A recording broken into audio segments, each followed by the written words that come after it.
বীরগঞ্জে একটা ফাটে জায়গা, এটা আজকের এই তরুণ সমাজ প্রমাণ। আমার কাছে খুব বিশ্বাস করতে ইচ্ছা করতেছে যে আমার একটা সাক্ষাৎকার 1971 সালের অক্টোবর মাসে প্রচারিত হয়েছিল ইথাকা জার্নালে, যেটা লন্ডন ভিত্তিক একটা কাগজ। এই পত্রিকাটা আমার কাছে আছে, একটা ছবিও আছে। সেখানে যে সমস্ত লোকজনের সাথে কথা বলতে হয়েছে, সাক্ষাৎকার দিতে হয়েছে, সেই স্মৃতিটা আজকে মনে পড়লো এই মর্মে যে আমার কয়টা সংবাদ পাঠকের এবং সংবাদ প্রকাশকের এবং সংবাদ উপস্থাপকের কয়টা কণ্ঠস্বর আমার কানের মধ্যে আজও বাজে। তার মধ্যে আমি তাকে খুব শ্রদ্ধা করি। আকাশবাণী থেকে প্রচারিত দেবদুলাল বন্দ্যোপাধ্যায়ের সংবাদ পরিবেশনা সেই 71 সালে মানুষকে উজ্জীবিত করতে কি পরিমাণ অনুপ্রেরণাদায়ক কথাবার্তা রেডিওতে প্রচারিত হতো। তখন তো দেখা যাইতো না, টিভি তো ছিল না। এইটার মাধ্যমে যে মানে মানুষ যে অনুপ্রাণিত হয়, মানুষ যে আকৃষ্ট হয়, মানুষ যে ভালো কাজের প্রতি নিজেকে নিয়োজিত করতে প্রচেষ্টা চালায়, আজকে কিন্তু আমার মনে হচ্ছে ওইরকম একটা যে এতগুলা প্রেস ক্লাব থাকার পরেও Y model press club Birganj কি দরকার? প্রেস ক্লাব তো একটাই, সাংবাদিক তো একই পেশা, কি দরকার? কিন্তু এখানে দরকার আছে। এইখানকার ক্ষেত্র বিশেষে এই সমাজের দাবি, এই সময়ের দাবি, এই কারণে এই প্রেস ক্লাবটা জন্ম লাভ করেছে। এখন সবাই, আমি তো এক এক করে যে এই যে এখান থেকে সব লোক প্রফেসর সাহেব বাদ দিয়া এত লোক সবাই জাতীয় দৈনিকে মানে খুব রিনাউন্ড, কি এনটিভির কি একজন ভদ্রলোক, এগুলো তো রিনাউন্ড, মানে এটা কি বলবো, হাইব্রিড। এত এত এত মানে এই জন্য বলছি বীরগঞ্জ এবং পার্শ্ববর্তী, আগে তো বীরগঞ্জ খানসামাই কনস্টিটুয়েন্সি ছিল, আমি সেই কনস্টিটুয়েন্সির একটা পার্লামেন্টের মেম্বারও ছিলাম, মানে কন্টেস্ট করেছিলাম এই বীরগঞ্জ খানসামা কাহারুল মিলিয়া। এই জন্য আমার মনে হচ্ছে যে দিনাজপুর জেলার এই উত্তর অঞ্চলের এই জায়গা বেশি উর্বর। এই উর্বরতাটা আমাদের নবীনদের মাঝে, নবীনদের মস্তিষ্কে, নবীনদের অন্তরে গ্রথিত হয়েছে। এটা কি করে প্রকাশ করা যায়, কি করে প্রচার করা যায়? প্রচারণাটার মাধ্যম হচ্ছে এটা লেখনী।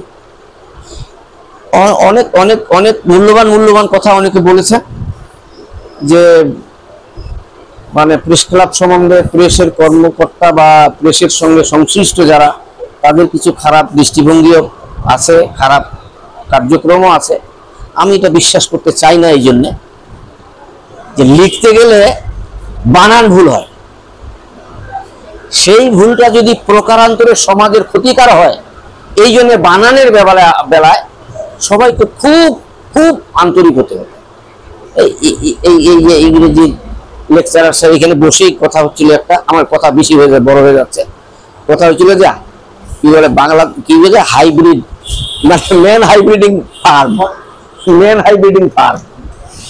আমরা বাংলাদেশের মানুষ অনেকটা ওই রকম। এই কথাটা খুব লজ্জাস্কর, খুব দুঃখের সাথে, ঘৃণার সাথে বলতেছে। আমরা অল্প স্বার্থের জন্য খুন করে ফেলি, অল্প স্বার্থের জন্য পা ধরে কান্নাকাটি করি। এটা এই জন্যে যে আমাদের পূর্বপুরুষ আজকে থেকে হাজার হাজার বছর আগে আমাদের মায়েদেরকে পর্তুগাল, সেনেগাল এই সমস্ত জায়গার লোকজন ব্যবসা বাণিজ্য করতে আসি, তারা ধর্ষণ করেছে, আর আমরা তাদের উত্তরাধিকার। কেউ বেটে, কেউ লম্বা, কেউ ফর্সা, কেউ কালো, কার নাক বোচা, এই অবস্থায় আমরা। এই জন্য আমাদের মধ্যে স্বার্থপরতার বড় একটা বিষয় মনের মধ্যে থাকে। আমরা এই প্রজন্মের এই যে আমাদের নবীন লোকজন, এই প্রজন্মে তাদের কাছে খুব বিনয়ের সাথে অনুরোধ থাকবে, পেশাটা মহান, অত্যন্ত ঝুঁকিপূর্ণ, যদিও মহান ফের আবার ঝুঁকিপূর্ণ। কেন ঝুঁকিপূর্ণ? সত্য প্রচার করা, সত্য কথা বলা, সত্য প্রকাশ করা বড় বিপদ। একটা লোক আরেকটা লোকের সঙ্গে খারাপ ব্যবহার করছে, আমি মাঝখানে যাই দাঁড়ায় আছি, আমি কিন্তু বলতেছি না যে আপনি থামেন, কেন খারাপ ব্যবহার করতেছেন, পারলে আস্তে করে কাটে পড়বো। পরে একটা লোক আসে, পরে যদি ওর বাবা বা ভাই দুই পক্ষের লোক আসে বললো যে আপনি দোকানে ছিলেন ভাই, এ কার দোষ বলেন তো? আমি এমন কথা বললাম যে আমি দায় সারা কাজ করলাম। এইরকম দায় সারার ঊর্ধ্বে থাকতে হবে। দায় সারার ঊর্ধ্বে থাকার অর্থটাই হচ্ছে একজন সুনাগরিক একজন সুপেশাদার এবং সংবাদপত্র শিল্পের সাথে জড়িত, সংবাদ মাধ্যমের সাথে জড়িত, তারা তাদের পেশা পালন করা খুব সহজ এবং খুব কঠিন। এইগুলোর দিকে বিবেচনা করার জন্য খুব অনুরোধ রাখছি। আর আমাকে আপনারা এত বড় সম্মানিত করেছেন যে এই মডেল প্রেস ক্লাব যেদিন প্রথম প্রতিষ্ঠিত হয়, ডাক্তার সাহেবের দরকার ছিল, আমি ডাক্তার সাহেবকে খুব অভাব, ডাক্তার সাহেবকে বলেন নাই বোধ হয়, বলা উচিত ছিল, আচ্ছা না, ওনাকে বলা উচিত ছিল, ডাক্তার সাহেবও সেদিন ছিল। যাই হোক, বলেন নাই, সরি আর কি বলতে হবে। হ্যাঁ, ও আচ্ছা। তো এই সময়ের দাবি যেটা, সেই দাবিগুলি আপনারা পূরণ করবেন। আর এখন কিন্তু আরেকটা সবচেয়ে বড় কাজ, আমাদের দেশের এখন দুর্যোগময় অবস্থা চলতেছে, এইগুলি যদি সঠিকভাবে দেশে বিদেশে, এই আপনাদের মতো সাংবাদিকদের কথাই কিন্তু বিদেশে চলে যাবে, এইটার প্রতি একটু আন্তরিক হইতে হবে, কথার যেন সঠিক থাকে, অপপ্রচার যেন না হয়, ভুয়া বলে যেন প্রচারিত না হয়, এই জিনিসটার প্রতি খুব আন্তরিক হবেন সবাই। আর আমাকে দাওয়াত দিচ্ছেন বারবার, আমি ধন্যবাদ জানাচ্ছি, শুভেচ্ছা জানাচ্ছি, ভালো খাওয়াবেন এই জন্য কৃতজ্ঞতাও জানাচ্ছি। সবাই ভালো থাকেন, সুস্থ থাকেন।